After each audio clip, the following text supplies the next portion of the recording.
huge victory for Democrats in Pennsylvania in a hard-fought battle against that state's new voter ID law, at least for now. A judge in the past few hours blocked the law from going into effect. Judge Robert Simpson ordered the state not to enforce the voter photo ID requirement in this year's election, but it will go into full effect next year. Opponents of the law say it would hurt voter turnout, especially among minorities and the elderly who are likely to vote for Democrats in that state. It was in June, in fact, that a top state Republican lawmaker predicted the law would help Governor Romney.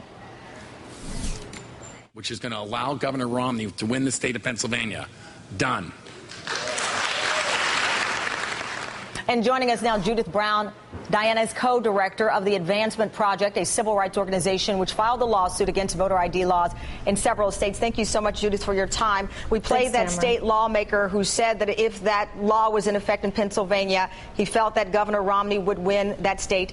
Done. The polling shows opposite. Nevertheless, there was a concern. Let me talk to you about this split decision. The judge is blocking it for now, but what happens next?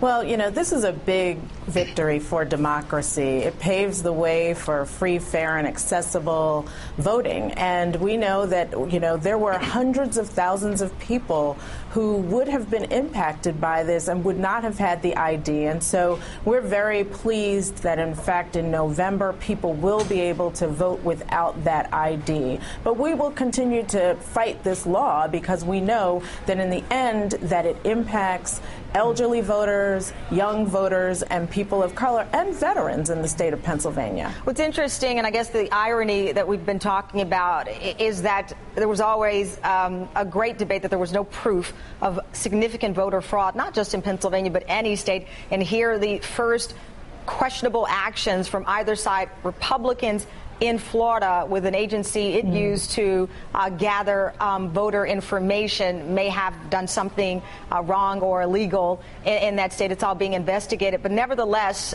this victory in Pennsylvania, do you think it has wings at all or any weight? We heard from witnesses who testified about how difficult it would have been for them in Pennsylvania. They cannot be alone. That has to be the case in other states where similar laws are in effect or could take effect.